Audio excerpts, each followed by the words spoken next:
Shalom ho sa inyong lahat. Magandang umaga po sa inyong lahat. Ito po ulit si Father June dito sa ating palatuntunang Word Made Flesh. No po, sana po iadatnan kayo ng ating programa sa isang magandang kalagayan. Pero ano pa man ho ang inyong kinalalagyan ngayon at inyong kalagayan, talaga hong magiging pagpapala ho itong ating programang ito sa inyo. Ating hong paghahanda ito para sa ika-29 na linggo sa karaniwang panahon sa Eklesiya. At ang dami-dami po nating matututunan mula sa ating mga pagbasa na talagang maging importante sa ating pang-araw-araw pumuhay bilang mga anak ng Diyos at bilang mamamayan ng ating lipunan. Sana po tinitipon nyo na ang inyong mga kasambahay, mga kapitbahay, mga kaibigan sa paligid ho ng inyong television, sa harapan ng inyong television upang talagang makapakinig tayo sa ating Word Made Flesh.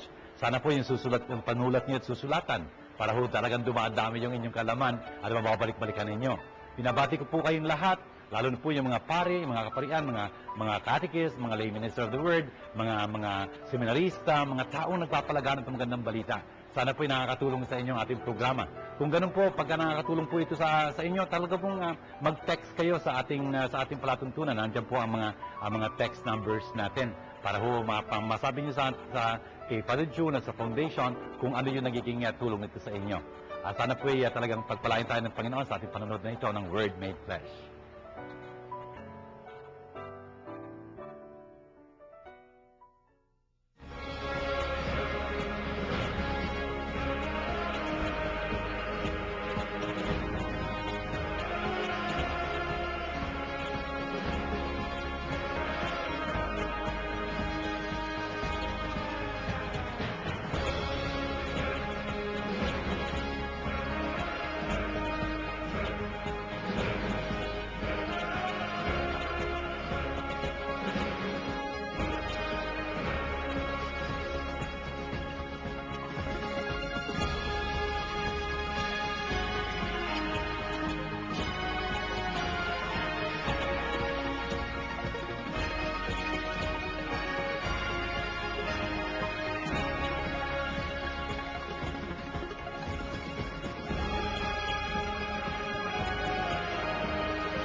Hinirang ni Yahweh si Siro para maging hari upang lupigin ang mga bansa at alisan ang kapangyarihan ng mga hari.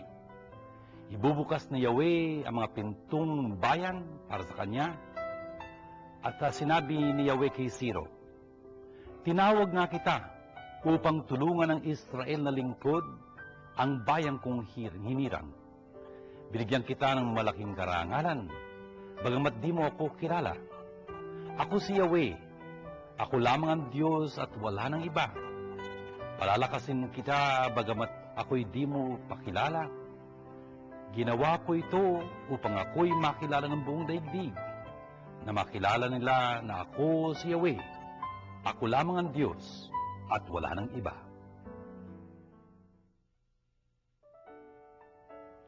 Ito pong ating pagbasa ay hango nga kay Isaías at siya'y nagsasalaysay dito sa atin ng isang pangyayaring napakagandang maunawaan. Tingnan nyo, ito hong si Ciro. Si Ciro ho ay magiging isang Persian king. Hindi ho siya Hudyo. Pero gagamitin ho siya ng Diyos, sangayon nga sa narinig natin dito, na isang instrumento para sa pagpapalaya ng bayang Israel. Na noon ho ay bihag, sabihin natin, exiled ho doon sa Babylonia. At ito ho si Ciro ang gagamitin ng Diyos upang makabalik sila sa kanilang lupain sa Israel. Ito ho yung sasalaysay sa atin ni na Ezra at Nehemiah sa kanilang mga aklat. Itong si Ciro nga ay isang pagano, masasabi natin ganyan. Pero ganun pa man, gagamitin siya ng Diyos. Kaya nga, paulit-ulit sinasabi dito, hinirang kita, bagamat hindi mo ako kilala. You know?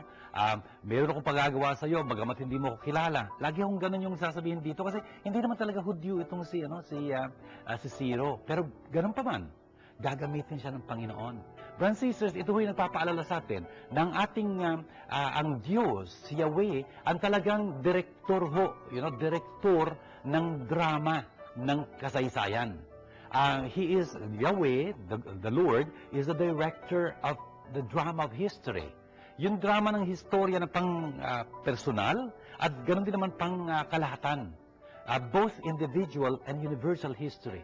Napaka-importante ho maunawaan nun na hindi ho tayo nagpapatakbo ng buhay natin kung tutuusin. Natural, we're very active agents, actors dito sa dramang ito. Hindi tayo mga pion, mga pawns in this the checkerboard of history. Hindi ho, meron tayong mga sariling kalooban, meron tayong sariling kaisipan. At makikipagtulungan tayo sa Diyos kung nanaisin natin. Gagampanan natin yung papel na binibigay niya sa atin kung nanaisin natin. At natural, napakaganda ho sana ng takbo ng istorya natin at istorya ng ating nasasakupan at ginagalawan kung tayo talagang makipag-isa sa direktor. Natural. Biro niya sa isang drama, for example, kung yung mga actors and actresses, pasok lang ng pasok kung kailan lang maisipan, edi ang gulo, walang drama doon, disaster pagka nagkataon yun. Yun nga sinusunod yung director doon. Kapag sinabi niyang pasok, pasok. Pag sinabi niyang cut yun, etc. Ganyan. Pagka sinabi niyang ulit, something that way. The point is, brothers and sisters, itong ating tagpong ito, si Ciro, isang haring pagano, gagamitin ng Diyos. Gagamitin ng Diyos. Nagpapakita ito talaga na God, the Lord, is really sovereign. Makapangyarihan siya, siya ang nagpapatakbo at nagpapalakad at talaga nagsasagawa itong dramang ito. Na napakaganda ho, kung tutuusin. Sana ho, makita rin natin ang ating papel, sa dramang ito ng ating kasaysayan. Kasaysayang pang-personal, kasaysayang pang-kalahatan. Can you imagine, brothers and sisters, ang ating inang birhen, for example, si Maria, nung siya'y inaanyayahan ng Diyos, na maging ina ng anak ng Diyos. At sa mga tuwid, maging, napaka-importanting actress doon sa drama ng kasaysayan ng kaligtasan. Brothers and sisters, can you imagine kung hindi siya nakipag-isa sa Diyos? Eh di wala tayong kaligtasan. Ganon din naman ho si Jesus, nung tinawag siya ng Diyos para talagang maging tagapagligtas. Anak siya ng Diyos, yes, tapos maging tagapagligtas siya.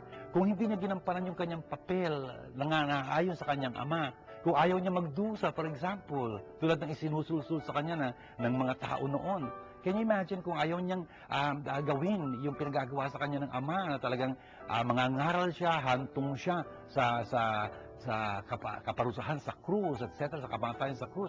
Francis, ano mangyayari sa atin? Wala. Ganon din ho tayo. Pinipili tayo ng Diyos, meron ho tayong papel, bawat sa atin. Bilang magulang siguro, bilang mag-aaral siguro, bilang trabahador siguro, bilang ama, bilang kapatid, bilang, ewan ko, kung guro, bilang pari, for example, bilang reliyoso, bilang katikista, and whatever, pinipili tayo ng Diyos para sa isang katangi-tanging papel na dapat natin gampanan. At sana magampanan natin yon ng malulhati sa pagkaluluwalhati ng Diyos at para sa ating kaliligtas at sa kaliligtas ng mga nakasalalay sa atin. Brothers and sisters, yun ho yung pinakabuod nitong ating pagbasang ito tungkol kay Ciro dito po sa aklat ni Isaías. Sana ho maintindihan natin, ang Diyos ho ang direktor ng drama ng ating kaligtasan. Alam niya ho kung ano nangyayari. Talaga hong ang lahat, maging malungkot man o maligaya o ano pa man yun, lahat ito mahuuwi para sa kaluwalhatian niya at para sa ating kaligtasan kung makipag-isa tayo sa kanyang panukala, sa kanyang papel na iniyaatan sa atin.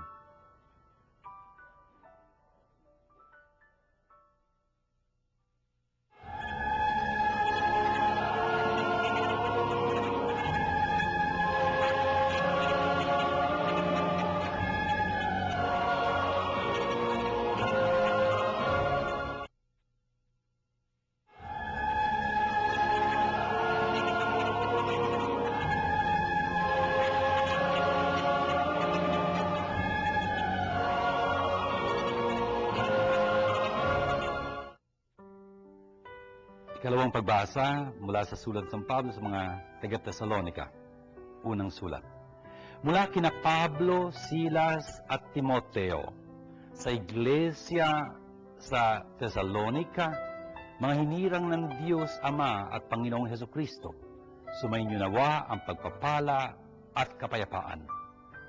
Lagi kami nagpapasalamat sa Diyos dahil sa inyo, at tuwin ay isinasama namin kayo sa aming dalangin.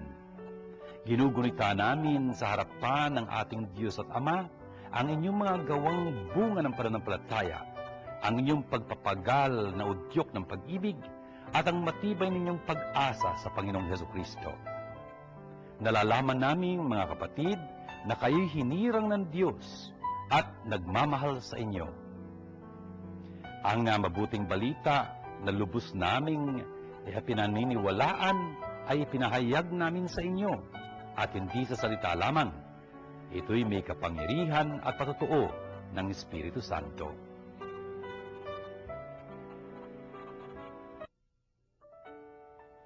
Ito pong pagbasang narinig natin ay mula sa unang sulat ni San Pablo sa mga taga-Thessalonica. Brothers and sisters, ito po ang unang sulatin sa Bagong Tipan. This is antigo ito. This is the first writing in the New Testament. Hindi ho yung mga ebanghelyo. Yung mga ebanghelyo will come about 20 years after this writing here, which Paul wrote the year 49-50 of our era. Sa mga tuho, talagang aga-aga ho nitong sulat na ito.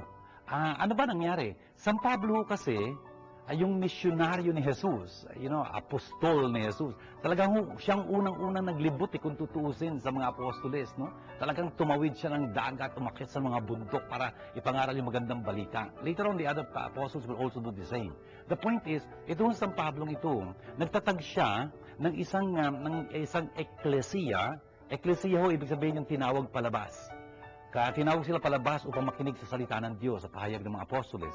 Kaya nga natipon sila bilang bayanampalataya, the church, bayanampalataya, bayang nananampalataya.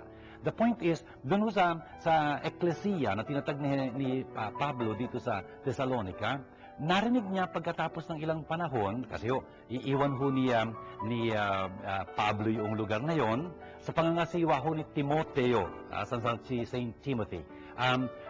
Siya ho ang magiging obispo. Obispo ho, galing sa salitang Griego, episkopus. Episkopus, ibig sabihin over, tapos skopus, scope, no? Seer, overseer, kapatas ho siya, no? Si Timoteo dito. Siya mga ngalaga noong eklesiyang yun na tinatag ni Pablo. Tapos nakabalita si Pablo mula kay Timoteo na marami nangyayari doon sa eklesiyang yun. Kung kaya susulat si Pablo dito sa eklesiyang ito. Ito nga ho yung unang sulat niya. And this is it is the first writing in the New Testament. The point is, tingnan niyo kung ano sinasabi niya dito. Mula kina Pablo, Silas at Timoteo sa iglesia sa Thessalonica. Yan ang sabi niya ganyan. Mga hinirang ng Diyos Ama at Panginoong Hesukristo. Sumainyo nawa ang pagpapala at kapayapaan. Brothers and sisters, dito sa pagbasang ito, nakikita natin yung ipinapanalangin ni Pablo para sa kanila. Pagpapala, grace, at kapayapaan, peace. Napakahalaga ho nung dalawang bagay na iyon. Yung grace na iyon ay yung kagandahang loob ng Diyos, para sa mga tao. At yun ho ay wala nang iba kundi si Jesus. He is the grace of God personified, kung tutuusin. At kapayapaan. Yung pa rin ho si Jesus, kung tutuusin. Ang kapayapaan natin sa Diyos. Sabi nga ni San Pablo sa kanyang unang sulat kay Timoteo. The point is, yung kapayapaan yun ay, ang ibig sabihin, talagang magandang kaugnayan ng tao sa Diyos, sa kapwa, sa kanyang kapaligiran, sa kanyang sarili. Four-dimensional reality ho yun. The beautiful rapport of man with God, with nature, with neighbor, and self. Friends and sisters, tapos dito, ang sabi ni San Pablo, lagi kami nagpapasalamat dahil sa inyo.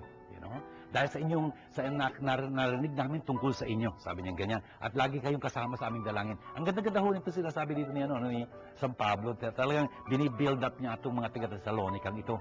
Natutuwa siya sa nangyayari sa kanilang katatagan, kung tutuusin, sa kanilang pananampalataya. Tapos, ang sabi niya dito, ginugunita namin sa harapan ng ating Diyos at Ama, ang inyong gawang bunga ng pananampalataya, sabi niya, ang inyong mga pagpapagal na udyok ng pag-ibig, at ang matibay ninyong pag-asa sa Panginoong Jesucristo. Friends and sisters, look at that. Minenmention po dito yung tatlong kaloob ng Diyos nung tayo binyagan. Faith, hope, and love. Friends and sisters, napakahalaga po itong mga kaloob na ito ng Diyos sa atin. Tinanim ho ito ng Diyos sa atin nung tayo binyagan. Tandaan ho natin yon. At inaasahan ho ng Diyos dahil nagtanim siya sa ating mga puso, sa ating mga pagkatao, na talagang uusbong ito, talagang lalaki itong punong ito ng pananampalataya, pag-asa at pag-ibig, at balang araw mamumunga. Medyo matagal lang ho siguro yung binyag natin, no? Lalo na yung mga may gulang na sa atin dito na nanonood ngayon. Tinitingnan ho ng Panginoon, nasaan yung mga bunga nito?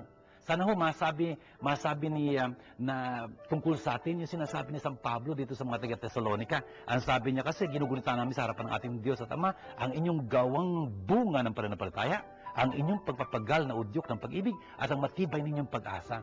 Sana nga ho, ganun ang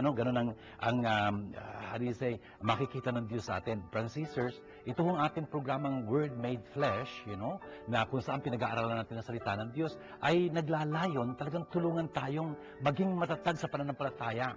Talagang maging malakas sa pag-asa natin sa Diyos. At talaga namang puspos ng pag-ibig sa Kanya sa ating kapwa.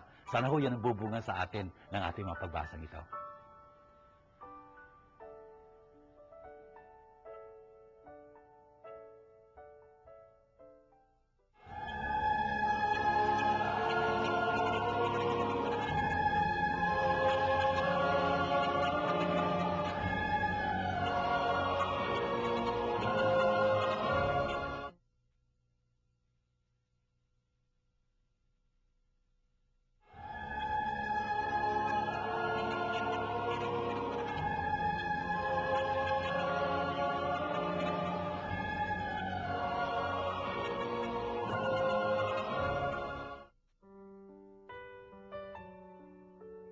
Umalis ang mga Pariseo at pinag-usapan kung paano nila masisilo si Jesus sa kanyang panalita.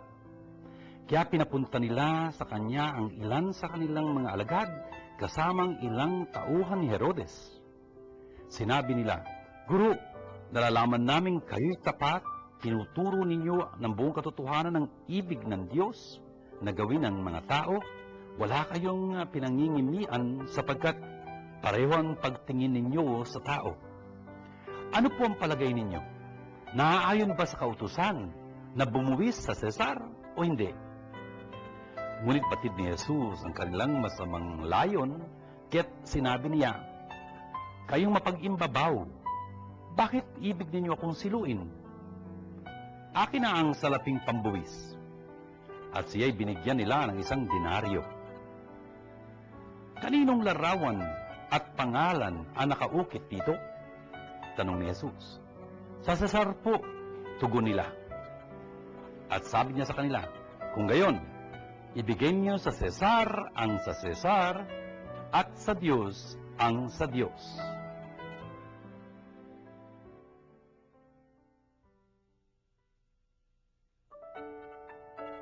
Ito pong ating pagbasa mula sa Ebanghelyo ni San Mateo ay pagpapatuloy na narinig natin noong isang linggo. Ang maganda ho nito, ang tinuturo ho dito sa atin ay napaka-practical, napakahalaga ho para sa ating pamumuhay sa ating lipunan. Kasi ang pinag-uusapan dito, buwis. Ngayon, ano nangyari? Sinasabi dito, yung mga Pariseo ay nakipag-ugnayan sa mga Herodiano, yung mga alagad, tauhan ni Herodes. Sino nga ba yung mga Pariseo? To refresh our minds, ito ho yung mga Hudyo na talaga namang humiwalay, farisya, humiwalay sa mga ordinaryong mga tao, sa kanilang pagnanais na makilala ang Diyos at ang kanyang kalooban para sa mga tao. At paano lang gagawin yon? Sa pamamagitan ng pag-aaral nila ng kasulatan. Gusto nilang alamin ang kalooban ng Diyos para maisagawa yun. Napaganda ho ng umpisa ng kanilang pagsisikap. Yung layo nila, napakadakila. Kaya lamang ho, maliligaw sila ng landas kasi magiging mayabang sila pagdating ng panahon. Talaga namang iisipin nila na talagang angat na angat sila sa common tao, na talagang aalipustain nila kung tutuusin, babaliwalain nila. At hindi lang yon, mauuwi sila balang araw sa pag-iisip na ang Diyos may utang na loob sa kanila. Dahil ginagawa nila ang kalooban niya, dapat pagpalain sila at talagang gantipalaan ng Diyos. Parang ganoon, kung kaya napakalayo ho ng nirating nila sa kamalian. Kung kaya makakalaban nila ang Panginoong Jesus. Kakalabanin sila ni Jesus pagdating ng panahon. But sisters, itong mga Fariseyong ito, sila ho yung mga estudyante nga pala ng mga Skriba. Skriba ho, yung mga experts sa scriptures. Skriba at Pariseo. Lagi ho sila magkasama. Pero nakapagtatako dito, ang kasama nila ngayon, yung mga tauhan ni Herodes. Si Haring Herodes ho, hindi naman talagang reliyosong tao. Kung tutuusin nga, tutulig sa siya ni Juan Bautista kasi nakikisama siya sa asawa ng kanyang half-brother, si Philip. At papatayin ni Herodes si Juan Bautista dahil, tinuligsa siya. At tinuligsa, tapos pinapatay siya at one point. Dahil nga dun sa, kung maalala nyo, ayun ang hiniling ng anak na babae ni Herodias na kinakasama niya. Anyway, brothers and sisters, etong mga tauhan ni Herodes, magkakasama ho sila ng mga Pariseo na tatangkain siluin si Jesus sa kanyang pananalita. Kung kaya, ayun ho, naglagak sila doon ng patibong, ng isang trap. Meron ho silang katanungan sa kanya na napaka-importante. Pero bago pumunta rin sa katanungan nila, meron muna silang pasakalye. Ang ganda ho ng sinabi na tungkol kay Jesus. Sabi nila, nalalaman namin kayo'y tapat, at tinuturin niyo ang buong katotohanan na ibig ng Diyos na gawin ng tao. Tinuturo niyo ang kanyang kalooban sa mga tuwid. At hindi lang yun, wala kayong sinasanto, wala kayong sinisino. Hindi kayo nangingimi kasi hindi niyo tinatansya yung tao. Kung meron siyang mataas na tao siya o ordinary tao siya, hindi pare-parehong tao sa inyong harapan. Kung kaya, tatlong bagay ho yun. Brothers and sisters, kung tutusin, totoo ho yun. Totoo ho yun, sinasabi na lang yun. Na si Jesus ay tapat. Talagang he is a just person. Napansin ho nila yun. Talagang si Jesus nagsisikap lagi maging tapat sa Diyos. Hindi lang yun. Talagang sinisikap ni Jesus ituro yung kalooban ng Diyos. Yun ho, naging pangunahin sa buhay ni Jesus. Please understand. Tatandaan niyo ba kung anong unang katagang inilagay sa labi ni Jesus nung siya'y parating dito sa mundong ito? Matatagpuan niyo ho yun sa Hebrews chapter 10 verses 5 and 9. Ang sinasabi doon, nung dumarating si Jesus sa mundong ito, anong sabi niya? Narito ako upang tuparin ang iyong kalooban. I come to do your will, O God. Yun ho ang unang-unang katagang ilagay sa labi ni Jesus. Ano yung huling-huli? Ang huling-huli ho, sasabihin niya doon sa krus, nung nakabayubay sa krus, in chapter 19, verse 30 ni John, sasabihin niya, natapos na. Ano ang tapos niya?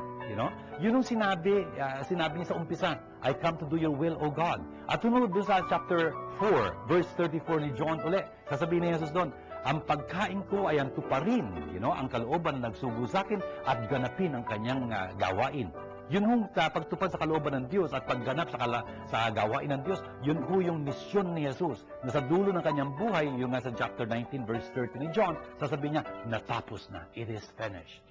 Mission accomplished. Friends and sisters, talagang ang pangunahing talagang inatupag ni Jesus sa buhay na ito ay yung pagtupad sa kalooban ng Diyos. At yun ho ang tuturo niya sa atin. At sa panalangin tinuro niya sa atin, sabi niya nga, pagka magdadasal kayo, ganito sasabihin nyo, Aba, sundin ang loob mo dito sa lupa para nang sa langit. Ganon yun eh. Yun ang lagi niyang naging adhikain at tinuro niya sa atin. Friends and sisters, hindi lang yun. Wala akong sinisino si Jesus. Talaga namang yung kanyang pahayag ay hindi lang para sa marurulong, mga matataas, pinuno, hindi ho, para sa lahat ho na ito ng mga tao, ano man ang kanilang kalakaran dito sa buhay na ito, ano man ang kanilang sitwasyon o kalagayan. Maging mayamang ka o dukha, marunong o hindi, ang turo ni Jesus sa iyo ay pawang katotohanan at pawang karunungan. Napakaganda ho itong pagbasang ito. At ang maganda ho nito, yung kanilang tanong. Ang tanong nila, naaayon ba o nararapat ba na magbuwis, sa Cesar? Cesar, yun ho yung titulo ng emperador, Caesar Augustus, Augustus Caesar, the Emperor Caesar Augustus. Yung Caesar ho, magiging titulo ho yun ng emperador. And of course, sa German ho, for example, Kaiser. Yung Kaiser na ganyan, Caesar ho yan, Caesar. The point is, yung Caesar ho, emperador. Ang tanong nila, naaayon ba sa kautusan? Kautusan ng mga Hudyo, sa batas, sa Torah, yung first 5 books of the Bible, na bumuwis sa Caesar o hindi? Uy, delikado ho yung tanong na yun. Delikado ho yung tanong na yun. Kasi talagang trap yun eh. Pagka sinabi ho ni Jesus, ay hindi kailangan magbuwis sa Cesar. Lagot siya sa emperador, Para siyang nag-i-incite to rebellion, sedition. Biro mo, hindi na dapat magbayad ng buwis. Gabi ho yun. I mean, talaga hong pwede siyang dakpin ng mga Romanos at talaga ikulong. Dahil sinabi niya, bawal magbuwis kung sinabi niya yon. Kung sinabi niya naman, hindi pinagbabawal ang magbuwis. Dapat magbayad ng buwis. Lagot naman siya sa mga kapwa niya Hudyo. Bakit? Para siyang traidor sa kanilang bayan. Biro mo, nangangaral sa mga tao, yung pala, parang kasabot siya ng imperyo ng Roma. Para siyang ahente ng imperyo ng Roma na hinihikayat yung mga tao magbayad ng buwis. Franciscus, medyo delikado ho yung katayuan niyang yun. By the way, ano ba buwis ang pinag-uusapan dito? Meron nung mga 3 buwis kung tutuusin eh. Merong ground tax, for example, yung mga produkto nila, for example, yung trigo, yung langis, yung kung ano-anong, kunyari, yung ubas, dapat meron silang ibabayad na tax doon, sa gobyerno. Mga 1/10 ho, ikapunong mga bagay na yon. Tapos merong income tax ho, dapat magbabayad sila ng income tax. Yung income tax na lang yun ay 1% ng kanilang ganansya, At tapos merong poll tax. Ito ho yung tribute nila kung tutuusin. Ito ho yung isang coin ito, isang coin ito. Bawat Hudyo ho, 14 years old to 65 dapat magbigay ng isang denaryo, Isang denaryo bilang poll tax nila. Denaryo ho, ibig sabihin yung sahod mo sa buong araw. Yun ho yung denarius. 3 ho yung buwis lang yun. Biro mo kung pagbabawal ni Jesus yung pagbubuwis na yun, talaga namang malaking disgrasya yun sa gobyerno ng mga Romanos, Kaya lagot siya talaga, O ano ngayon ang sasabihin niya? Bawal ba o pwede ba? Sabi ko nga sa inyo, pagka sinabi niyang dapat magbayad, para siyang ahente ng Roma. Pagka sinabi niyang hindi dapat magbayad, para naman siyang nag-i-incite, hihikayat, magrebelde. Kaya parang sala sa init, sala sa lamig, parang ganyan ba, hindi mo malalaman kung ano yung sasagot mo doon. Friends, sisters, eto maganda, yung sagot ni Jesus. Sabi niya, akin na nga ang pinambabayad yung buwis. Tapos binigyan siya ng sample ng pambayad ng buwis, a Roman coin. Okay? Ay sabi niya, ano ba larawan ito? Sa Cesar ho, sa emperador. Tapos ito, brothers and sisters, yung sinabi niya, ibigay sa Cesar ang kay Cesar at sa Diyos ang sa Diyos. Brothers and sisters, tingnan niyo yung sagot ni Jesus. Talaga naman lusot siya dun sa trap nila. Akala nila sasagot siya yes or no, Hindi, iba sagot ni Jesus eh, nagpapala kayo ng mga kabutihan mula sa imperyo, hindi ba? Mula sa mga Romanos. Meron kayong mga roads, meron katahimikan, meron kayong mga kinakailangan na sa pamumuhay. Hindi tayo nagkakalabo-labo dito, etc. Kung kaya naman, kung nagpapala tayo mula sa mga Roma, sa mga taga-Roma, mga imperyo ng Roma, dapat talagang tumulong tayo doon, natural. Hindi naman libre ang mga ginagawa nilang yan. Pero ang importante, ibigay sa Diyos ang sa Diyos. Hindi tayo dapat magkulang sa Diyos. Ang dapat na kapangyarihang ating pinaglilingkuran ay hindi lang yun nandito sa lupa. tayo talagang ngayon, pinag-aharian ng Diyos, kung talagang pinag-aharian tayo ng Diyos, talagang magpasakop tayo sa Kanya. Brothers and sisters, napakaganda ho nung turong yun ng Panginoon. Brothers and sisters, tayo bilang mga mamamayan, nagpapalaho tayo, mula sa pamahalaan. Siguro, maraming dapat mangyari sa pamahalaan natin. Siguro, dapat maging maingat tayo sa mga inahalal natin, sa nailuluklok natin sa kapangyarihan, upang talaga maging tapat sila sa kanilang tungkulin, maglingkod sa bayan. Yun naman ang kanilang pinangangalandakan, hindi ba? Gusto nila maging lingkod ng bayan, servants, public service, something like service. The point is, dapat talagang inihahalal natin doon yung mga karapat-dapat. Yung alam natin ang atupagin, hindi yung kanilang sarili, ang kanilang mga interes, mga ka-interes ng kanilang mga kaalyado, kundi ang interes ng bayan, ang mas nakakarami, the common good. Brothers and sisters, talagang dapat tinutulungan natin sila. Yung pagbubuwis ho, kung tutuusin, please remember, yung nagpapala sa buwis, kung tutuusin, ay yung mga ordinaryong mga tao, yung masa ho. Kasi ang mga pupunta naman sa mga tinutulungan ng gobyerno, yung mga public institutions natin, mga hospital na ganyan, etc. Abay, ang mga ordinaryong mga mamamayan, yung mayayaman, meron naman silang pupuntahan mga private hospitals, they can afford it. Pero yung mga maliliit ho, sila nagpapala talaga doon sa mga buwis na binabayad dyan. Kung kaya, importante yung pagbabayad ng buwis na yun. Hindi ho natin matatawaran yun. Si Jesus mismo, nagbayad ng buwis. Natandaan niyo siguro yung himala na ginawa ni Jesus? Nung kinokolektahan sila ng buwis, tumating yung kolektor ng buwis doon sa kanilang lugar. Tapos tinawag niyo si Pedro, Pedro, sino ba nagbabayad ng buwis? Yung mga anak ng hari o yung mga dayuhan? Natural yung mga dayuhan. Yung anak ng hari, libre, no? Sabi niya, para hindi sila maskandalo sa atin, punta ka doon sa dagat, sa lawa ng Galilea, ihagis mo ang iyong pamingwit, Yung unang-unang makukuha mong isda doon, pagka tinignan mo doon sa kanyang ngalangala, meron doong nakaipit na coin, a shekel, half shekel lang yung babayad. Bayad mo yan para sa iyo at para sa akin, para hindi sila maskandalo. Sa Makatuwid, talaga nagbayad ng buwis si Jesus sa Makatuwid. By the way, as a part, yung isda doon, yung St. Peter's fish, alam nyo, madalas ho nakikita yung mga isdang yon. May mga nagtatago ba ng pebbles, dito sa kanilang ngalangala, in the gills, for example, may pebbles doon. Kuya, hindi nakapagtataka kung instead of a pebble, it is a coin, Anyway, the point is, brothers and sisters, nagbayad ng buwis si Jesus. Tayo rin ho, kung tayo mga mamamayan, dapat masinop tayo at maagap sa pagbabayad ng ating buwis. Natural ho, dapat tumulong tayo doon. Pero wag ho natin kalimutan na talagang nilikha tayo ng Diyos. Talagang nilikha. We are created by God. We are creatures. God is our creator. Sa Makatuwid, nakasalalay tayong talagang todo-todo sa kanyang pagkalinga sa atin, sa kanyang pagpapanatili sa atin, sa pag-iral natin, our existence. We owe everything to God. And so let us give God all the glory. Let us give God everything, that we are. Depende ho tayo talaga sa Kanya. Brothers and sisters, magandang tanongin natin sarili. Talaga bang kinikilala natin ang Diyos sa ating buhay? Pero in practical terms, hindi lang sa isipan natin. In practical terms, talagang yung buhay ba natin, ibinabalik natin sa Diyos? Talaga ba napaparangalan siya sa ating mga ginagawa? Etc. Ganyan. Brothers and sisters, by the way, dito po sa ating programang ito, Word Made Flesh. Sinabi na ho natin nung September 3 show natin ito, some months, last month, na ang ating sponsor dito ay ang Diyos lamang, He has seen us through 1 full year of television show, Alam natin kinakalinga tayo ng Diyos. At hindi ho natin babawasan yung parangal na yun sa Diyos. Siya ho ang tangi nating sponsor dito sa programang ito. And of course, you can imagine, gagamit ho ang Diyos ng mga tao, mga grupo, mga kumpanya, na ibig tumulong din sa pagtataguyod natin itong ating gawain ito ng pagpapalaganap ng salita ng Diyos. Kung kayo po ay ibig tumulong dito sa ating pagpapatuloy ng Word Made Flesh, tumulong ho kayo. Kailangan ho ni Father June at ng Word Made Flesh Foundation ng inyong tulong. Hindi ako nahihiyang sabihin nyo kasi ginagamit lang ho ko ng Panginoon dito kasi siya ang sponsor nito eh. Kung wala kayo, walang tutulong sa Diyos, sa pagsasabuhay nitong pagsagawa nitong programa, di magtatapos din to, Pero ang Diyos ho ang bahala dito.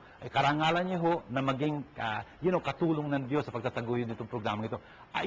Sinasabi ho natin yun. Kinikilala ho natin sa Makatuwid na ang Diyos ay talagang Panginoon natin. We're giving God everything. We're giving God all the glory. Kung kaya yung mga tutulong sa programang ito, magiging donors sila. Kikilalanan sila, they will be recognized as donors. But only God is our sponsor. Ang pinaka-practical na papakita ng talagang pagsalalay natin ng ating buong sarili sa Diyos. The foundation understands that very well. Itong programang ito talagang pag-aari ito ng Diyos at yun ang malaking karangalan nila Father June at for Word Made Fresh Foundation, nagiging kasangkapan sila ng Diyos para sa pagtataguyod itong programa ito. Sana din kayo din. Brothers and sisters, ang ganda na itong tinuturo sana din ito. Maging mga matutuwid tayo mga mamayan ng ating bansa, nagbabayad tayo ng buwis at ine-expect natin yung buwis natin ginagamit magaling. Kung kaya maging maingat tayo, talagang maging mapagmasid tayo. Pero higit sa lahat, kilalanin natin ang Diyos sa ating mga buhay. Talagang ibigay natin sa Diyos ang sa Kanya. Ano ba ang sa Kanya? Lahat po ng ating pagkabuhay. We belong to God completely. Hiram sa Diyos ang ating buhay. That states it very, very clearly. Sana ho'y talagang maintindihan natin ang pagbasa nito.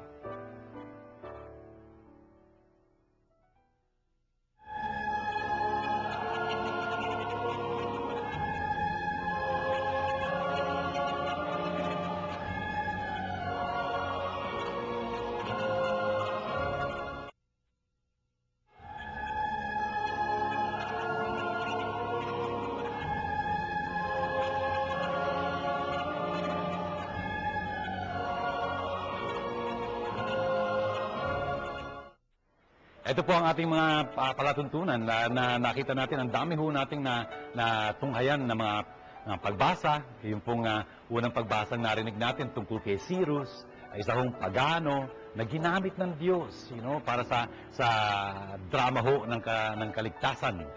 Kung paano mapapabalik ang kanyang bayan sa Israel muli mula sa kanilang pagkakatapon dun sa Babylonia. Ganun ho lagi, tandaan natin, ang ating mong buhay, yung drama ho ng ating pamumuhay, maging makulay man yun o hindi masyadong makulay, masaya o hindi masyadong masaya, ito ho'y laging pinamumunuan, dinidirect ho ito ng Diyos mismo. Kaya ho magtiwala tayo sa Kanya. Wala ho nakakaalpas sa kanyang paningin. Alam ho ng Diyos kung anong nangyayari sa atin at tutulungan niya tayo.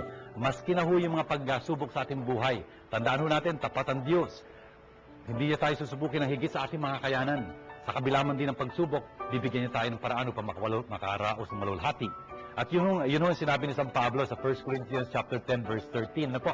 Tapos yung sinabi ni Jeremias sa Lumang Tipan chapter 29 verse 11. Sabi ng Panginoon doon, alam ko ang aking plano para sa inyo. Plano para sa inyong kabutihan, hindi sa inyong kasawian. Planong bigyan kayo ng kinabukasan puspos ng pag-asa. Ang ganda ho nun.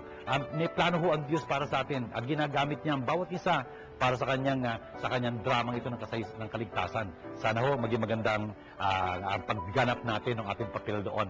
Tapos napaalala sa atin ni San Pablo doon sa unang-unang niyang sulat, unang-unang sulat ng Bagong Tipan, na talagang dapat nating alalahanin, ang Diyos ay nagbibigay sa atin ng biyaya at kapayapaan. Yun ang sinasabi niya sa atin. At sana ho talagang yung pananampalataya, pag-asa at pag-ibig na natamo natin nung tayo binyagan, ay talagang maisabuhay natin, mamunga na masagana yon para sa kaluluwalhati ng Diyos at para sa ating kapakanan at mga kapakanan ng nasa paligid natin.